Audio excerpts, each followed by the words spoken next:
Merci Christian Buchet d'être avec nous sur le plateau de TV5 Monde. Vous étiez le directeur scientifique d'Océanie, d'un programme de recherche scientifique sur la mer qui s'est terminé il y a 4 ans. Vous êtes le directeur du Centre d'études de la mer de l'Institut catholique de Paris, auteur de nombreux ouvrages sur la mer et notamment Osons la mer, qui est sorti il y a 3 mois à peu près, Eau cherche midi. D'abord, ce constat d'urgence de l'ONU sur les océans, vous le partagez ? Écoutez, oui, les mers, c'est pas rien. C'est 72% de la surface du globe, 361 millions de kilomètres carrés. Et aujourd'hui, les mers sont en rupture d'équilibre. Alors, il faut bien comprendre les choses. C'est pas la mer qu'il faut sauver.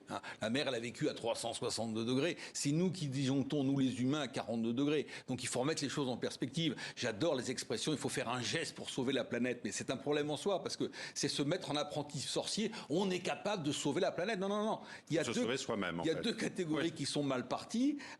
Si les océans évoluent, c'est les humains et les abeilles. Donc vous voyez, il faut mettre les choses en perspective. Sans la mer, on ne passe pas.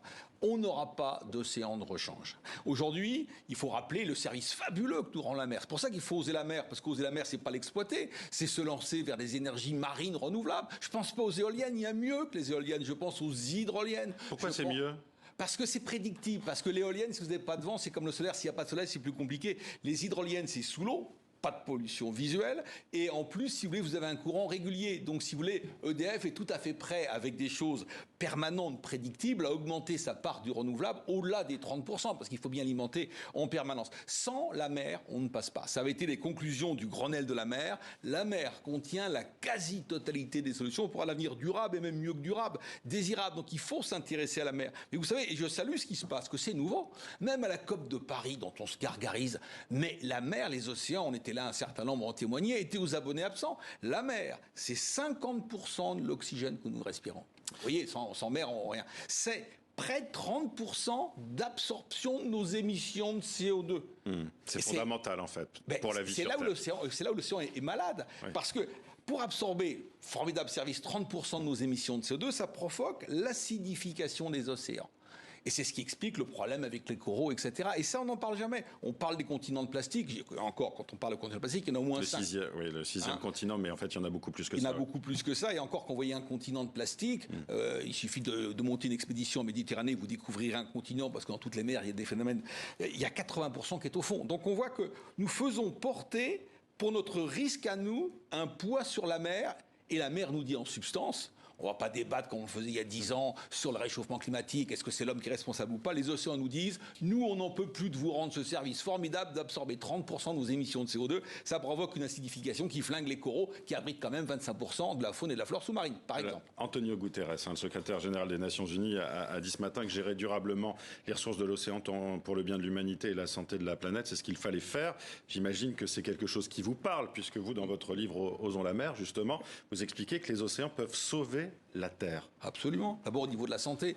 Vous savez, il y a 15-20 ans, quand je faisais l'état un peu sur ce que nous connaissions de la mer, je disais, on connaît 15 à 20% de la faune et de la flore sous-marine. Aujourd'hui, que la métagénomie qui consiste à faire le séquençage de gènes croisés, on ne connaît pas plus de 3% de la microbiologie. Et vu qu'on sait en toute certitude que nous émanons de l'océan, c'est au fond des océans, dans tout ce qu'il recèle, qu'on ne connaît pas plus de 3%. Ces fameuses cellules, oui.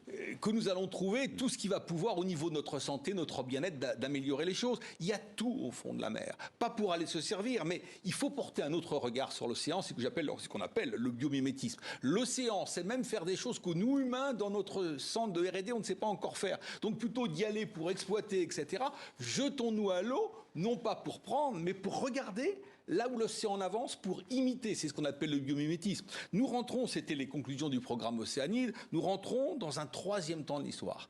Notre génération, au sens large, de 317 ans, on a la chance de rentrer dans un 3e temps de l'histoire. C'est-à-dire que ça n'arrive pas tous les 4 matins, que les chercheurs d'Océanide ont appelé le temps de l'océan mondial. Et alors que nous rentrons dans ce temps de l'océan mondial, la France n'a jamais été aussi grande qu'elle ne l'est depuis 1994 par rapport aux accords de Montego Bay, qui fait de la France le premier domaine maritime au monde. C'est-à-dire que nous avons un potentiel, nous Français, et très honnêtement, nous Européens, grâce à la France et à l'outre-mer français, l'Union européenne et l'ensemble politique qui a le plus grand domaine maritime, qui a le plus grand linéaire côtier, et il n'y a pas de politique européenne de la mer. L'Europe sera maritime ou ne sera pas. On ne nous parle jamais d'une géopolitique de du Groenland. On nous parle du Brexit, mais le Groenland, qui fait partie de l'UE, par le Danemark, qui a un potentiel tout à fait énorme. Intéressons-nous à ce qui nous fait vivre, ce qui crée l'oxygène, c'est la mer. Mais attention, on n'aura pas d'océan de rechange et il est bon de ne pas faire en mer sur le moyen terme ce que nous avons déjà fait à terre. Mais osons la mer, il n'y a pas d'autre solution. Économiquement, vous expliquez aussi que bien exploitées et dans le respect, les ressources maritimes peuvent aider l'économie. C'est ce que vous évoquiez à l'instant. La France, et c'est le sous-titre du titre de votre livre, la France pourrait même gagner la place de première économie mondiale. C'est vraiment crédible? Alors le but, c'est pas d'y être. Le but de devenir première. Le but, c'est que la France, oui, aujourd'hui, est le premier domaine maritime au monde.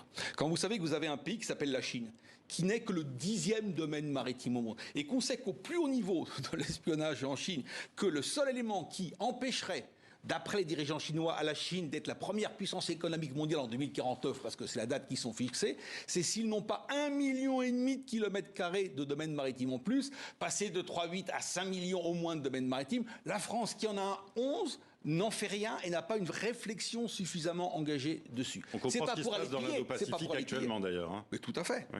Et vous savez, même en Ukraine, il y a des considérations de type géoéconomique à propos des flux que porte la mer. Bien sûr. La mer contient tout, même de l'eau douce. On a vu la bataille qui s'est déroulée justement autour de la mer Noire là. Donc on voit qu'il y a tout un tas d'éléments. Pourquoi la Russie, effectivement, a envoyé ses troupes d'élite au niveau du sud, au niveau de la mer Noire? Parce que tout l'enjeu se trouve là pour les Russes. Transformer le lac d'Azov en mer russe, si vous voulez, avoir le littoral de la mer Noire. Mais ce sont des vieilles idées. Cet ouvrage, c'est un ouvrage d'histoire. Ça a été revisité. 5000 ans d'histoire de l'humanité sous l'angle de la mer. Eh bien, sous l'angle de la mer, on comprend pourquoi la première guerre de 100 ans a duré 100 ans. On comprend pourquoi l'OTAN a emporté la guerre froide. Et pourquoi aujourd'hui, ceux qui ont été les victimes, en quelque sorte, de la guerre froide, veulent utiliser les méthodes de l'OTAN. Donc, une clé de compréhension. Merci Christian Buchet d'avoir été avec nous. Et votre livre, Osons la mer, est donc publié au Cherche Midi. Merci à vous d'avoir été avec nous. Et avant de